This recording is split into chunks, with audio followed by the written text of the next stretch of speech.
Ya shalom saudara-saudaraku yang terkasih dalam Kristus Yesus Tuhan. Haleluya. Sungguh ajaib Tuhan kita. Allah kita yang hidup. Yesus Kristus yang memelihara kita di tengah dunia sampai hari ini saudara-saudara. Hari ini kita beribadah lagi. 20 September tahun 2025. Telah melewati nyanyian doa dan pembacaan Mazmur pujian kita kepada Tuhan, keagungan Tuhan dan karyanya. Hari ini kita akan mendengarkan firman-Nya lagi. Dalam hal kita ingin melihat dan mengerti akan kehendak Tuhan yang kita akan baca hari ini. Kita akan baca hari ini saudara-saudara. Kita ambil bagian firman Tuhan, yaitu di dalam kitab Roma pasal yang ketiga. Ayatnya yang ke-21 hingga ayatnya yang ke-26. Ya, kita akan baca bagian firman ini. Bunyinya demikian. Manusia dibenarkan karena iman. Tetapi sekarang, tanpa hukum Taurat, kebenaran Allah telah dinyatakan. Seperti yang disaksikan dalam kitab Taurat dan kitab-kitab para nabi. Yaitu kebenaran Allah karena iman dalam Yesus Kristus bagi semua orang yang percaya. Sebab tidak ada perbedaan. Karena semua orang telah berbuat dosa dan telah kehilangan kemuliaan Allah. Dan oleh kasih karunia telah dibenarkan dengan cuma-cuma karena penebusan dalam Kristus Yesus. Kristus Yesus telah ditentukan Allah menjadi jalan pendamaian karena iman dalam darahnya. Hal ini dibuatnya untuk menunjukkan keadilannya. Karena ia telah membiarkan dosa-dosa yang telah terjadi dahulu pada masa kesabarannya. Maksudnya ialah untuk menunjukkan keadilannya pada masa ini. Supaya nyata bahwa ia benar dan juga membenarkan orang-orang yang percaya kepada Yesus. Baik, bagian ini kita ada di dalam pertengahannya dan kita nanti melihat dalam lanjutan ayat yang menjadi penjelasan lebih kuat untuk kita mendengarkan firman-Nya di hari ini. Dan saya tambahkan di dalam ayat 20. Sebab tidak seorang pun yang dapat dibenarkan di hadapan Allah oleh karena melakukan hukum Taurat. Karena justru oleh hukum Taurat orang mengenal dosa. Dan nanti di dalam ayat 28 dikatakan. Karena kami yakin bahwa manusia dibenarkan karena iman dan bukan karena ia melakukan hukum Taurat. Ya, berbahagialah bagi kita saudara. Di hari ini kita mendengar lagi bagian-bagian firman Tuhan yang akan meneguhkan pemahaman kita mengenai kebenaran Tuhan, mengenai kehendak Tuhan di tengah-tengah dunia ini. Maka saudara-saudara, dari bagian firman Tuhan ini, saya ingin membawa kita kepada sebuah pemahaman kita lagi dengan tema ciri-ciri kebenaran. Saudara, di kali ini kita akan belajar memahami, mengenal, mengidentifikasi dari kebenaran itu melalui ciri-ciri.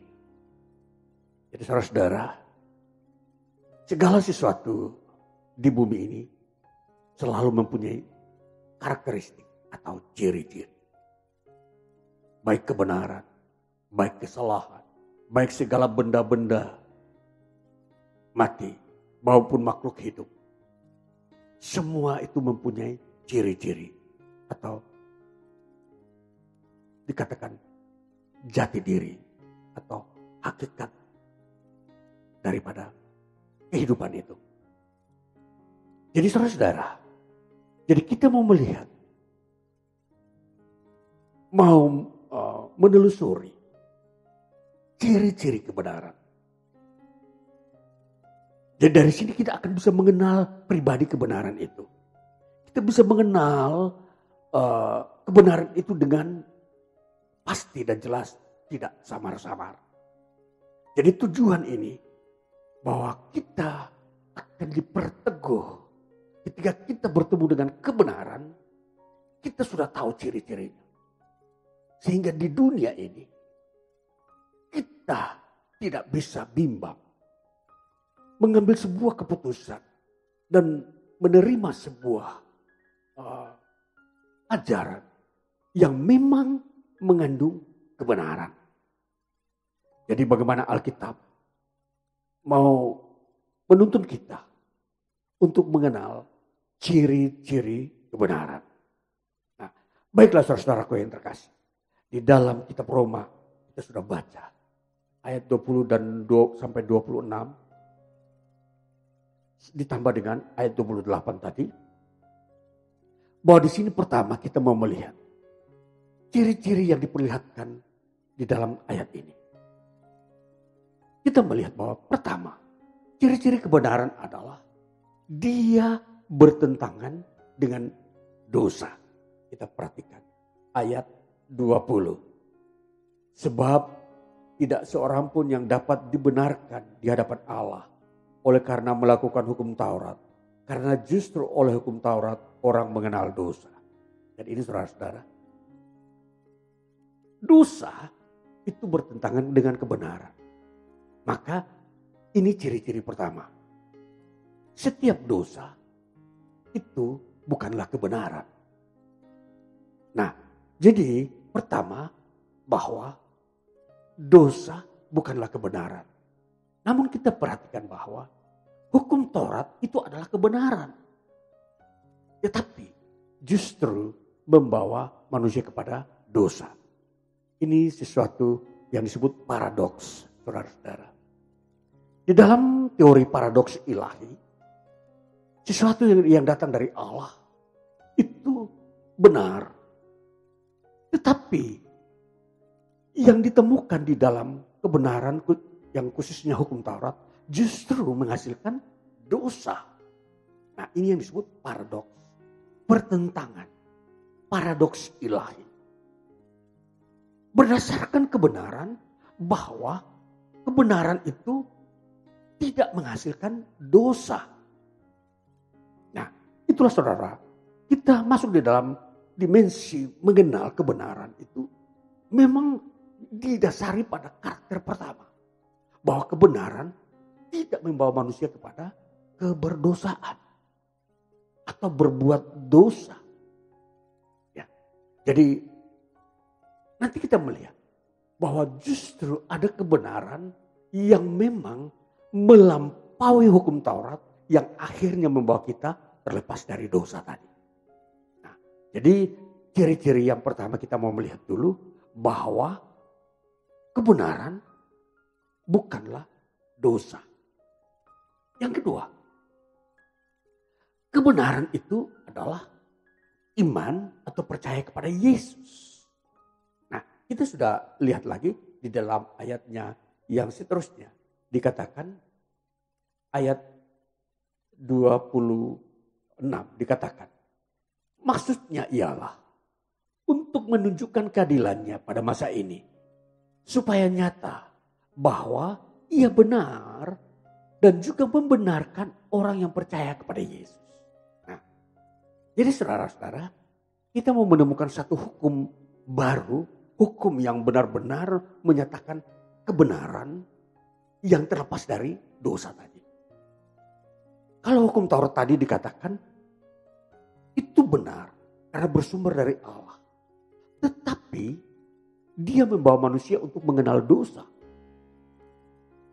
Nah, sekarang hukum iman atau percaya kepada Yesus mengajarkan bahwa disitulah manusia dibenarkan oleh Allah. Jadi tidak ada lagi dosa di dalamnya. Nah, jadi ini saudara-saudara, ini kebenaran yang kedua, ciri-cirinya ialah percaya kepada Yesus. jadi kalau orang percaya kepada Yesus, maka ciri-ciri ini dilabelkan kepada dia bahwa dia orang benar. Dia hidup dalam kebenaran. Nah, ini saudara-saudara, ciri-ciri yang kita harus lihat. Jadi kedua tadi ini, bagian yang kedua ini menjelaskan. Sehingga kita tidak menyamaratakan bahwa semua orang itu benar. Ya.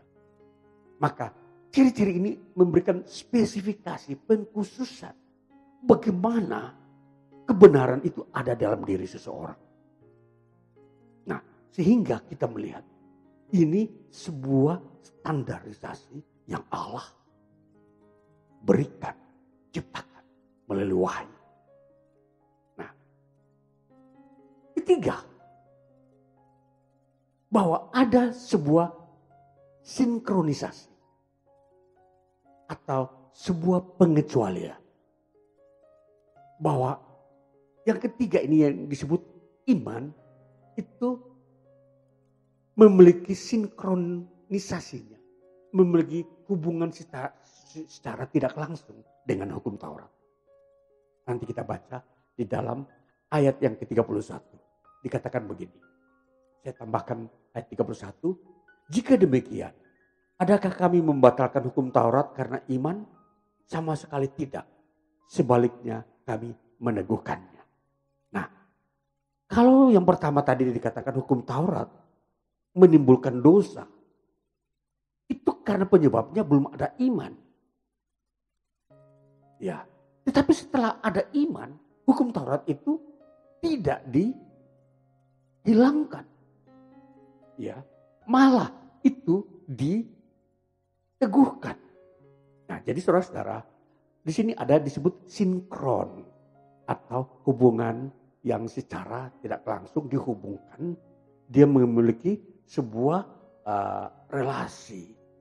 Nah, hukum Taurat itu baik, berguna di dalam hal menata moral manusia.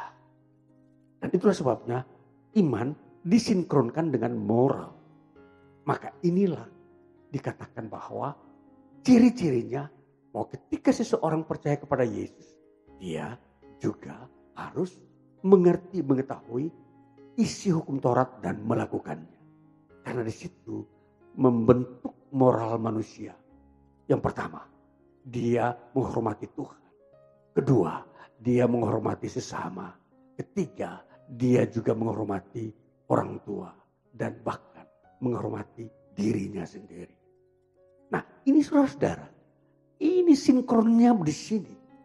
Jadi kita melihat ciri yang ketiga ini menjadi kelengkapan pengetahuan kebenaran, saudara-saudara. Selanjutnya, saudara-saudara, kita mau melihat bahwa apa itu kebenaran. Kita mau melihat definisi kebenaran berdasarkan Kristen, ajaran Kristen, pemahaman Kristen. Di dalam teks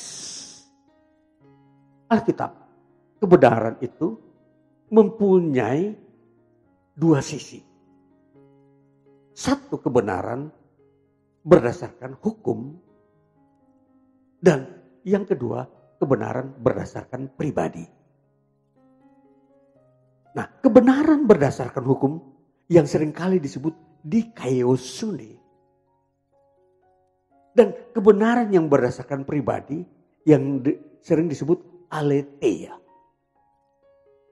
Nah, berdasarkan hukum ya ialah ajaran-ajaran Tuhan yang diwahyukan untuk dilakukan agar bersesuaian dengan kehendak Tuhan. Dan kemudian menerima pribadi, yaitu Yesus Kristus yang adalah kebenaran itu di dalam hidup saudara. Nah, itulah definisi kebenaran Kristen.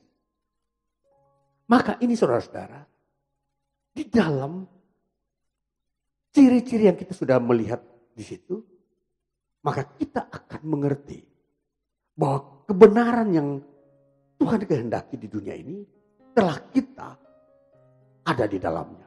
Ketika kita mengerti ciri-ciri bahkan definisinya.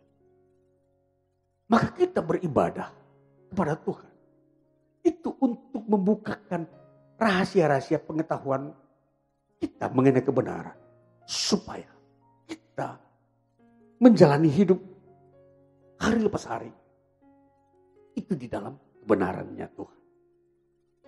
Nah, jadi ini dasar dari segala dasar dari kebenaran yang ada di dunia. Ialah kebenaran ilahi. Jadi sebelum manusia melakukan kebenaran-kebenaran yang bersifat praktis di dunia ini, dia harus tahu dulu kebenaran ilahi. Karena ini menjadi dasar dan fondasi bagi dia untuk mempertimbangkan kebenaran-kebenaran selanjutnya yang dia akan lakukan. Baik terhadap sesama, baik terhadap Tuhan, baik terhadap orang tua, terlebih juga terhadap dirinya sendiri. Bagaimana unsur-unsur kebenaran itu selalu hadir di dalam kehidupan dia sehari-hari. Nah ini saudara-saudara, jadi tentunya kebenaran itu kita betul-betul mengeksplorasinya, menggalinya lebih dalam. Karena kebenaran tidak bisa datang dengan sendirinya ketika kita hanya duduk dan tidur. Kebenaran harus kita gali, kita belajar, kita membaca, bahkan mendengarkan dari para guru-guru yang mengajarkan kebenaran Allah itu. Firman-Nya kita perlu membaca karena di situ kisah-kisah kebenaran ada. Ya, di antara kisah-kisah di dunia ini Tuhan menyatakan kisah-kisah kebenaran itu sebagai pegangan dan pemahaman di dalam kita membangun kebenaran. Ini saudara-saudara, jadi pengalaman hidup kita tidak bisa membiarkan begitu saja. Karena pengalaman hidup itu bagi orang yang mencintai kebenaran, dia akan melahirkan kebenaran. Maka di dalam pengalaman hidup itulah kita bagaimana melihat kehidupan nyata yang di situ akan melahirkan kebenaran hidup di dunia ini. Nah, itu kita telah melihat bagaimana kebenaran kita mengerti dan ciri-cirinya. Dan kita mau melihat dulu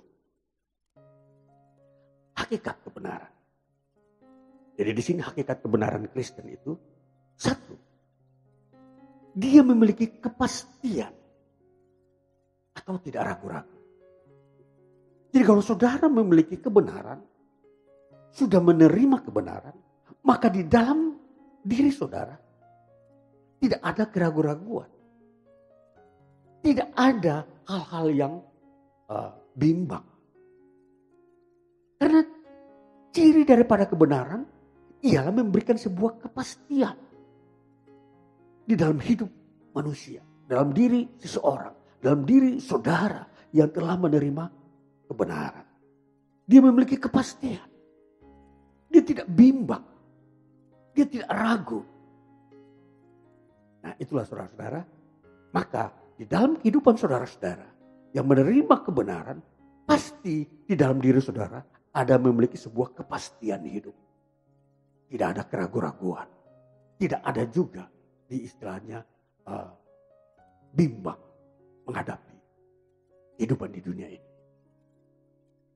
Hakikat yang kedua, kebenaran itu bukan mitos, bukan dongeng, bukan ajaran isapan jempol, dan bukan takhayul. Maka kalau saudara melihat banyak takhayul di dunia ini, itu tidak benar. Contoh, saudara-saudara kita melihat takhayul. Takhayul salah satu contoh saja yang kita ambil. Seringkali ada orang berkata, kalau ada orang berjalan di malam hari sendirian, dia pulang akan sakit dan diganggu roh-roh jahat. Nah, Ini tahayul, saudara-saudara. Ada orang mengajarkan tahayul-tahayul yang menyangkut kehidupannya yang merugikan. Ya, katakanlah ada tahayul-tahayul di dalam orang bekerja. Kalau orang bekerja sudah bangun kesiangan, dia tidak akan mendapat rezeki. Ini tahayul, saudara-saudara. Masih ada banyak tahayul dan dongeng-dongeng. Kalau saudara pergi menaiki puncak gunung saudara akan mengalami kecelakaan kalau tidak melakukan sebuah ritual. Itu dongeng, saudara-saudara. Jadi di dunia ini kebenaran itu tidak mempunyai hubungan dengan dongeng. Tidak mempunyai hubungan dengan tahayul. Bahkan isapan jempol kalau saudara membawa sesuatu sesajen di satu tempat, saudara akan menjadi kaya raya. Itu isapan jempol. Ya, mitos-mitos. Kalau saudara mau keluar dari desa saudara akan melewati sungai, lalu kemudian saudara menaruh sesuatu dan mengambil air itu, lalu saudara bawa ke tempat perantauan untuk saudara taruh di botol sebagai pegangan bahwa saudara asli desa di mana saudara tinggal, supaya saudara selamat di tempat tujuan. Ini mitos. Berarti itu bukan kebenaran. Jadi kita melihat bahwa hakikat kebenaran itu seperti itu. Jadi kalau saudara masih percaya kepada mitos, dongeng, tahayul, ajaran isapan jempol, saudara tidak memiliki kebenaran. Ya, saudara tidak mengerti kebenaran. Jadi di sini harus saudara mengerti bahwa kita menerima firman itu benar supaya melepaskan kita dari tahayul, mitos yang seringkali menakut-nakuti, menyesatkan manusia. Dan yang ketiga kita melihat, dan hakikat kebenaran Kristen itu dia bukan kesesatan. Jadi berarti apa? Membawa kepada kesuksesan, bukan tersesat. Jadi di sini kita melihat hakikat. Jadi kalau banyak orang masih merasa bingung, berarti dia masih belum memiliki kebenaran. Dia masih tersesat. Dia tidak tahu jalan di mana dia mau tuju. Dia tidak tahu jalan hidupnya dia, surga kah atau neraka. Ini tersesat, saudara. Dia tidak mengerti maksud dia hidup di dunia ini. Dia mengikuti apa yang dilakukan oleh orang lain. Dia mengikuti apa saja yang harus dia lakukan. Dia tidak mempunyai tujuan. Ini tersesat, saudara. Nah, itu bukan kebenaran. Jadi hakikat kebenaran itu selalu membawa orang kepada kepastian apa yang dia mau lakukan. Tuhan memerintahkan dia buat ini, buat itu. Dia bekerja karena Tuhan yang memerintahkan dia. Itulah kebenaran, saudara-saudara. Kebenaran memberikan hasil yang terbaik bagi manusia. Isapan jempol tahayul tidak pernah memberikan hasil yang terbaik. Selalu ada penyesalan. Selalu ada orang merasa rugi mengikuti ajaran-ajaran mitos. Jadi ini saudara-saudara. Jadi dengan hakikat kebenaran ini kita mau melihat sungguh-sungguh bahwa kebenaran yang Tuhan sediakan itu sudah jelas di dalam firman-Nya dan pribadi Yesus Kristus. Jadi di situ kita telah menemukan kebenaran. Kita tidak bisa disesatkan oleh Yesus. Yesus telah menyatakan dirinya sebagai kebenaran. Dan dia bangkit dari antara orang mati. Itu membuktikan bahwa dialah kebenaran. Karena dosa itu membawa kematian. Karena itu dosa adalah sebuah kesalahan. Sebuah ketidakbenaran. Makanya ini saudara-saudara. Jadi kita mau memahami ciri-ciri kebenaran itu. Supaya kita mengenal, tidak mengambil semua yang ada di dunia ini. Kalau itu tidak benar, kita tidak mungkin memegangnya dan memakai. Contoh seperti tadi, mitos, tahayul.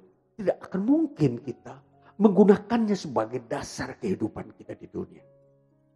Karena dia tidaklah benar. Nah, itulah sebabnya ketika kita melihat kebenaran, maka semua yang tidak benar kita tinggalkan. Nah, itulah hakikat orang mencari kebenaran. Baik saudara-saudara yang terkasih, kita mau melihat bahwa kebenaran itu sebenarnya sudah memenuhi seluruh aspek hidup manusia. Bukan saja di dalam kehidupan rohani, iman, percaya kepada Tuhan. Tapi kebenaran sudah masuk ke dalam lingkungan-lingkungan pekerjaan, lingkungan sosial, lingkungan manusia dengan alam, dan segala aktivitas manusia sudah tersentuh dengan kebenaran.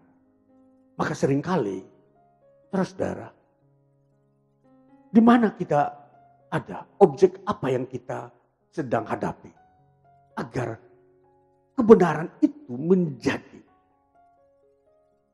dasar untuk kita berdiri di suatu objek, di suatu lokasi, di suatu lingkungan.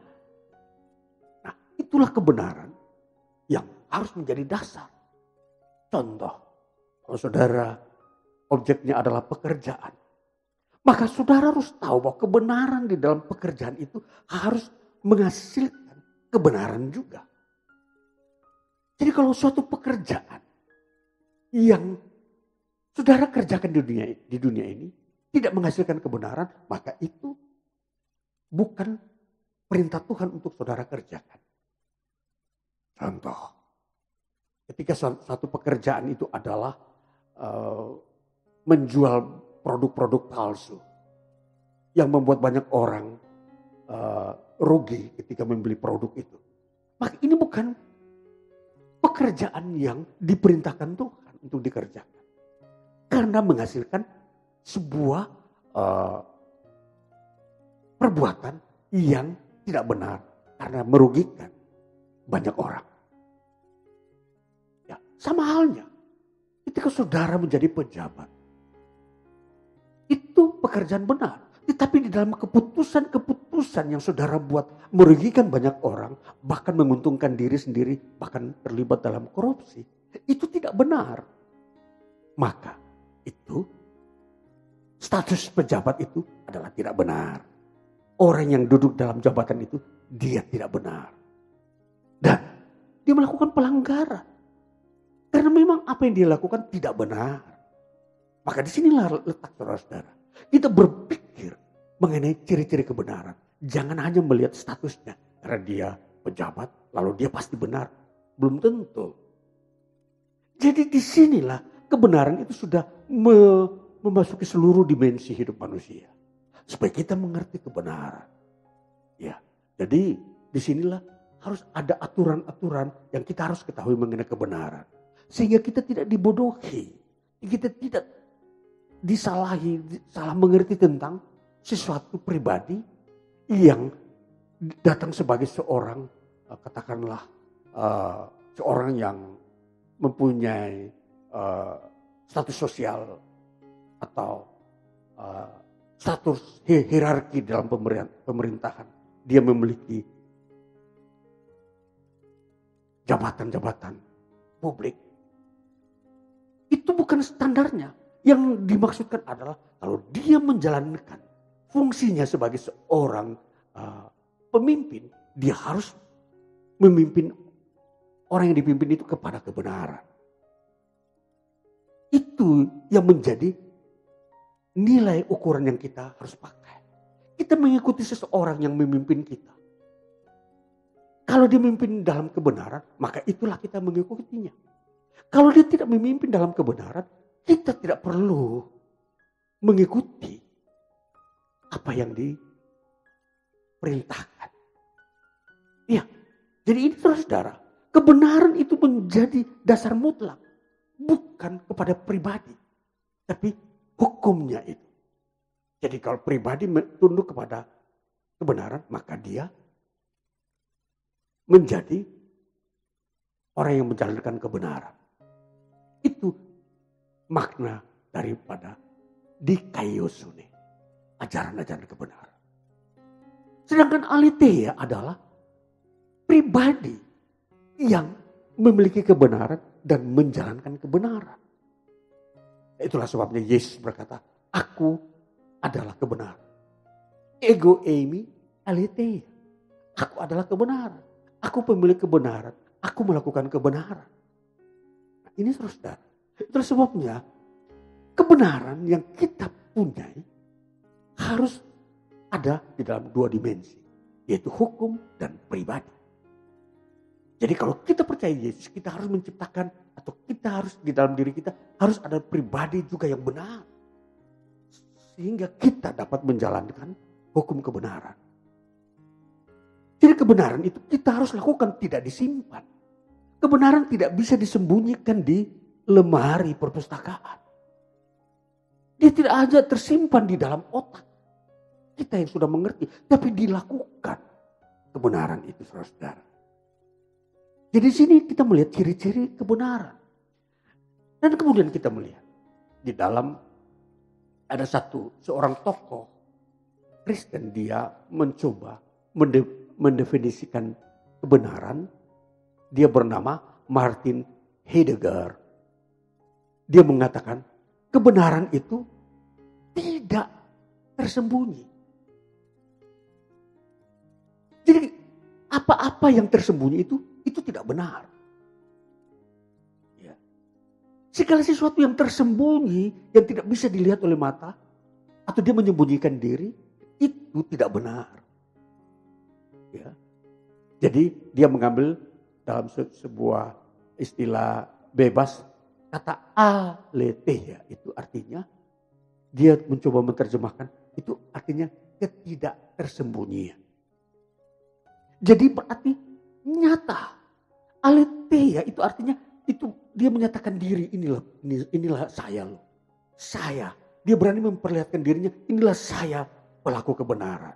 Saya yang memberi kebenaran. Jadi dia tidak tersembunyi. Dia menampilkan diri, saya pemberi kebenaran yang menjadi hakim terhadap setiap orang, sehingga kebenaran itu yang saya tegakkan. Saya melakukan kebenaran. Nah, itu aletheia. Kebenaran itu tidak tersembunyi. Dan kebenaran juga itu tidak ada dalam kegelapan. Kita melihat di dalam Injil Yohanes pasal 1 ayat 9. Saya baca ini ayat Injil Yohanes pasal 1 ayat 9. Dikatakan. Injil Yohanes pasal 1 ayat yang ke-9.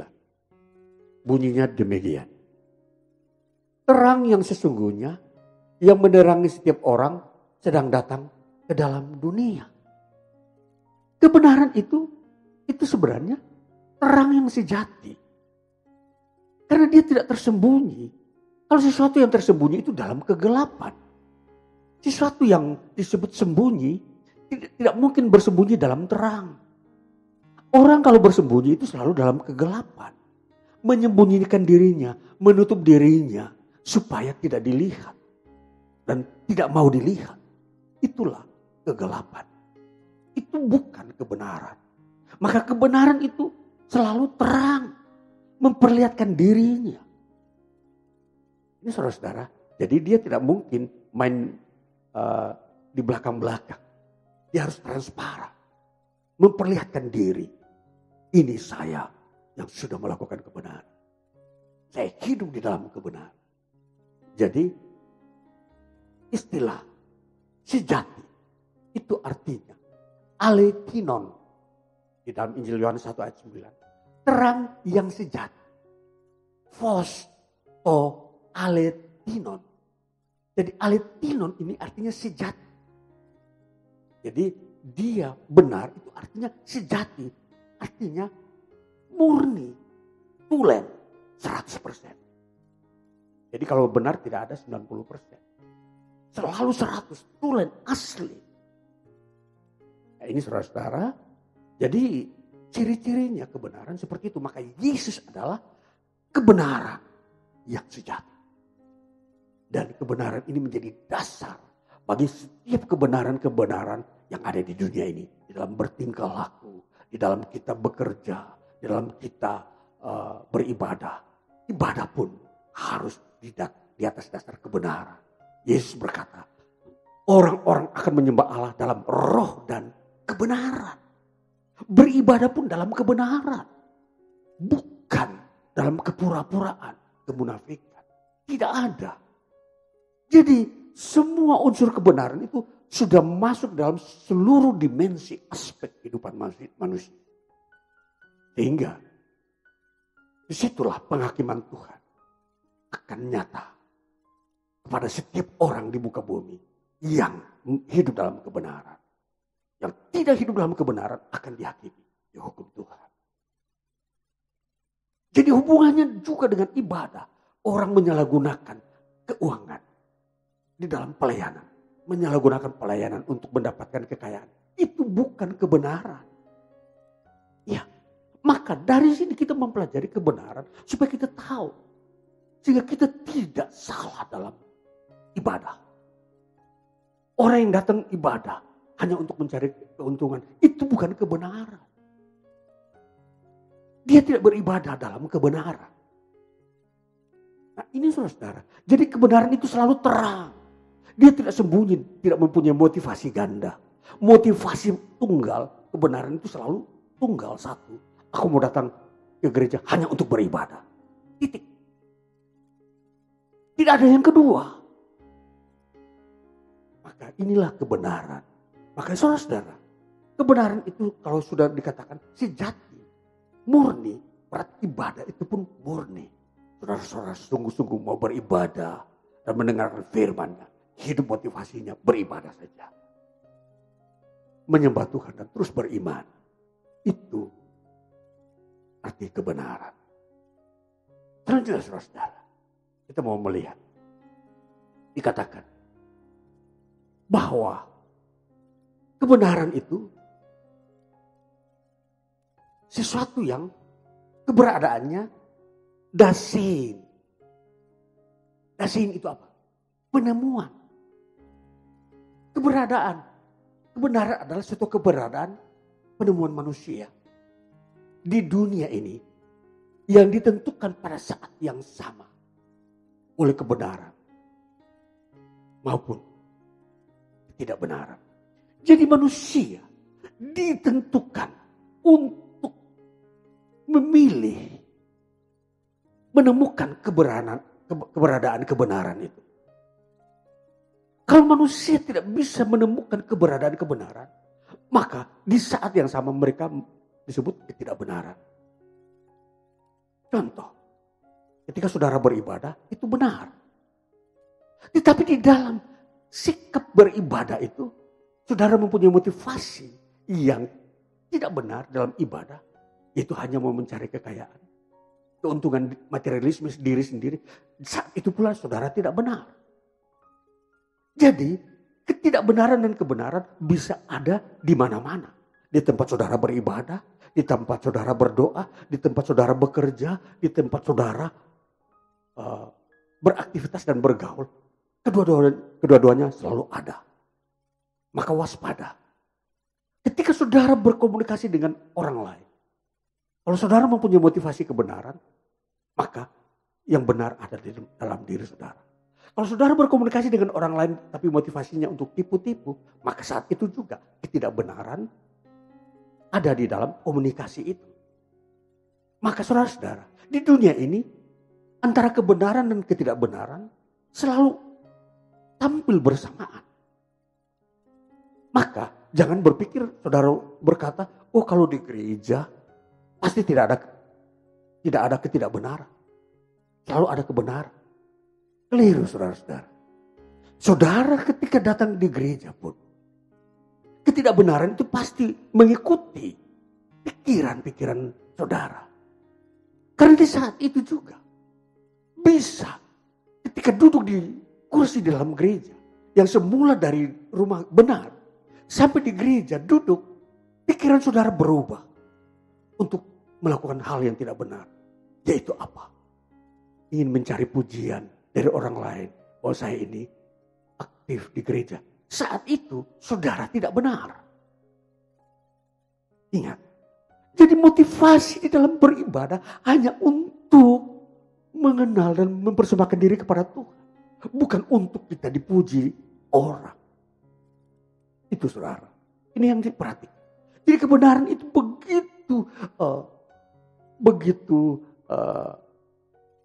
dia begitu penting, begitu spesifik, sehingga tidak boleh dilepaskan begitu saja. Nanti kebenaran itu datang kepada saya, tidak, saudara. Kebenaran itu harus saudara pegang. Jangan dibiarkan berjalan sendiri, nanti kalau dia mau datang, biar datang kepada saya, tidak. Saudara, kebenaran itu bagaikan jubah saudara yang saudara harus pakai. Melekat di dalam badan saudara. Saudara tidak mungkin pergi kemana-mana tanpa pakaian. Dan pakaian itulah, itu disimbolisasikan sebagai kebenaran untuk hidup saudara. Jadi kebenaran itu harus saudara pegang. Saudara temukan dasein, istilah teologianya. Dasein itu adalah seseorang menemukan kebenaran untuk dipegang dalam hidupnya. Kalau dia tidak menemukan kebenaran, maka yang ditemukan hanya ketidakbenaran. Yang ada adalah ketidakbenaran. Karena tidak mungkin seseorang itu kosong. Kebenaran tidak ada, ketidakbenaran juga tidak ada. Tidak bisa.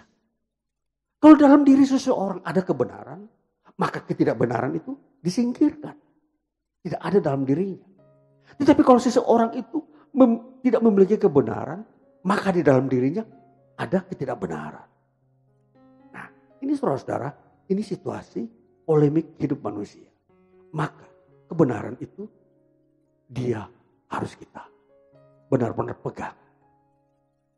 Jangan membiarkan diri saudara berkata, up to you, terserah.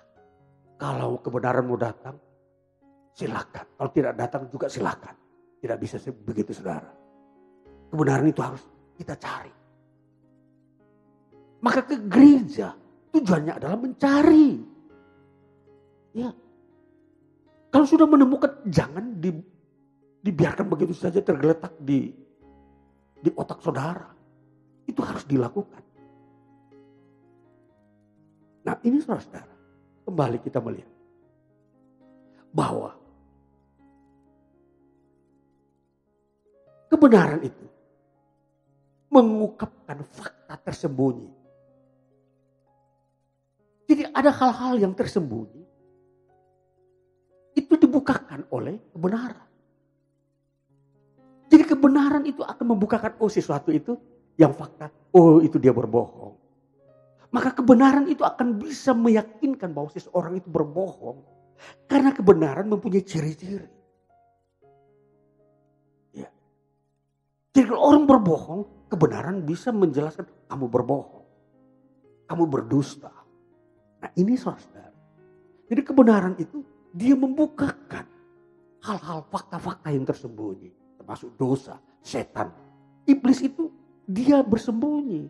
Kebenaran bisa membukakan bahwa itu setan, perbuatannya penyesatan. Itu saudara. Jadi kalau kita melihat semua ini, maka kebenaran itu adalah terang. Dia membedakan mana yang salah, mana yang benar. Itu kebenaran yang membukakan juga. Jadi peranan kebenaran itu sungguh-sungguh sangat primer, begitu utama. Dia berada di tingkat tertinggi.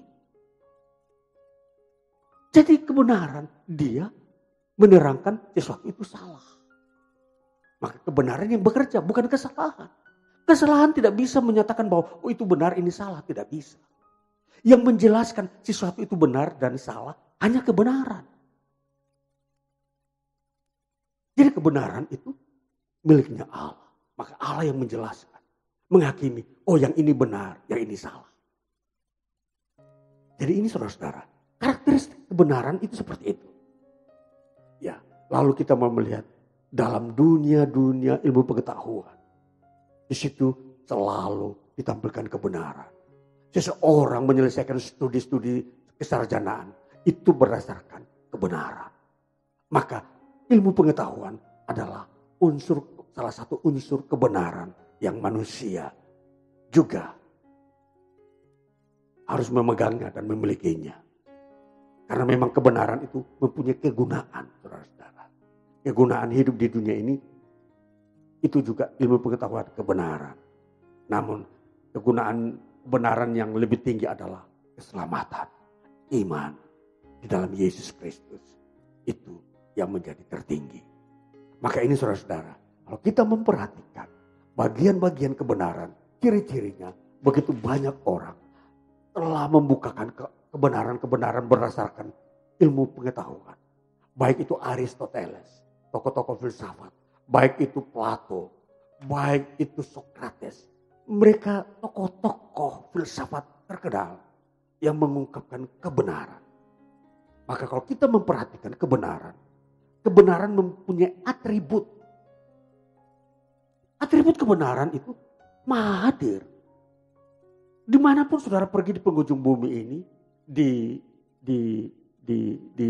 antariksa, di situ ada kebenaran. Saudara pergi ke dalam bawah laut, di situ ada kebenaran. Saudara pergi ke padang gurun di puncak gunung manapun, di situ ada kebenaran. Jadi kebenaran itu maha hadir. Tidak bisa tidak. Saudara mau pergi kemanapun, benua manapun. Tidak pernah tidak ada kebenaran. Saudara diperhadapkan dengan kebenaran. Dan kebenaran selalu ada. Apatah lagi di surga. Jadi ini saudara-saudara, kebenaran itu maha hadir di dalam kondisinya. Karena memang sudah diciptakan oleh Allah bahwa kebenaran itu menjadi warna ciptaannya Tuhan.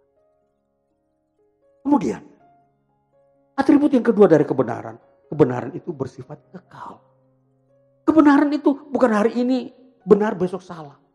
Apa yang Tuhan firmankan hari ini lalu 5 tahun ke depan itu salah. Kebenaran itu bersifat kekal. Mulai dari hari penciptaan pertama sampai kepada kekekalan Allah di surga, itu kebenaran ada. Jadi di bumi ini sampai nanti ketemu di surga, itu kebenaran ada. Jadi bersifat kekal. Jadi jangan coba-coba mau menyembunyikan diri dari kebenaran. Kebenaran akan mengejar terus. Sebelum sampai di lubang kubur, kebenaran kejar hidup saudara dimanapun saudara berada. Dan ketiga, atribut ketiga, kebenaran itu tidak pernah berubah. Kalau Tuhan berkata, jangan membunuh, ya itu sampai kekekalan. Jangan membunuh. Itu kebenaran. Percayalah kepada Yesus, engkau masuk surga. Itu sampai kekal, tidak bisa berubah. Ya, tidak ada yang bisa merubah kebenaran ini. Jadi kebenaran, tiga atribut ini memperjelaskan kepada kita. Supaya kita jangan mempermainkan kebenaran. Karena kebenaran itu abadi. Siapa yang mau mempermainkan kebenaran, dia akan menanggung akibatnya. Ya. Jadi ini saudara-saudara. Jadi kebenaran itu sungguh-sungguh bersumber dari Allah. Dia memperlihatkan bagaimana karakteristiknya dirinya sebagai pribadi yang benar. Jadi ciri-ciri ini kita harus tahu bahwa kebenaran itu ada. Di dalam Alkitab ada 3 ayat yang membuktikan bahwa kebenaran itu sungguh-sungguh nyata. Pertama, dikatakan dalam Titus pasal 1 ayat 2. Dikatakan Allah tidak pernah berdusta. Terus saudara, jadi kalau kebenaran datang dari Allah, maka Allah tidak pernah berdusta. Apa yang difirmankannya, dijanjikannya pasti digenapi. Soal memberkati pasti digenapi. Soal menyertai pasti digenapi. Itu janjinya. Tapi rencana penghukuman siapa yang menentang Tuhan dihukum di neraka. Itu pasti digenapi. Allah tidak berdusta. Jadi soal berkat dan penghukuman itu pasti semua itu digenapi. Karena Allah telah berfirman, siapa yang berbuat dosa, dia akan dihukum dalam kekekalan, api yang kekal. Itu Allah tidak berdusta. Siapa yang mengasihi Tuhan, dia akan diberkati, disertai. Siapa yang berpercaya kepada Tuhan, dia akan disertai. Dia akan melakukannya karena Allah tidak berdusta. Karena Allah benar. Yang kedua, Yesus adalah kebenaran. Injil Yohanes pasal 14 ayat 6. Dan itu telah terbukti bahwa Yesus telah mengalahkan dosa. Dia bangkit dari antara orang mati. Itu pertanda bahwa dia memiliki kebenaran. Dan dia benar. Jadi, kalau kita sudah melihat unsur-unsur ini, maka kita tahu bahwa orang yang percaya kepada Yesus akan juga bangkit dari antara orang mati. Karena itu kebenaran. Yang ketiga, di dalam Yohanes 16 ayat 13, bahwa Roh Kudus juga adalah kebenaran. Jadi Roh Kudus itu memimpin kita kepada kebenaran. Dia mengajarkan kebenaran. Damai sejahtera itu kebenaran. Damai sejahtera yang diberikan oleh Roh Kudus itu adalah kebenaran. Maka kalau ada orang penuh dengan ketakutan, maka itu tidak ada kebenaran. Karena Allah memberikan kita roh keberanian, bukan ketakutan. Maka roh keberanian itu adalah kebenaran dari Roh Kudus. Maka ini saudara-saudara, maka kita melihat bahwa kebenaran itu sungguh nyata. Tidak bisa disepelekan. Maka kebenaran itu menjadi kerinduan kita untuk memiliki dan hidup di dalam kebenaran itu sendiri. Maka kiranya Tuhan Yesus menyertai saudara-saudara yang menjalani hidup ini di dunia. Supaya kebenaran itu menjadi mutlak. Tidak mimpi. Kebenaran harus menjadi cita-cita atau kerinduan kita yang terdalam untuk hidup di dalamnya. Maka kita harus memegang kebenaran di dalam kehidupan di dunia ini. Tuhan Yesus memberkati. Haleluya. Amin.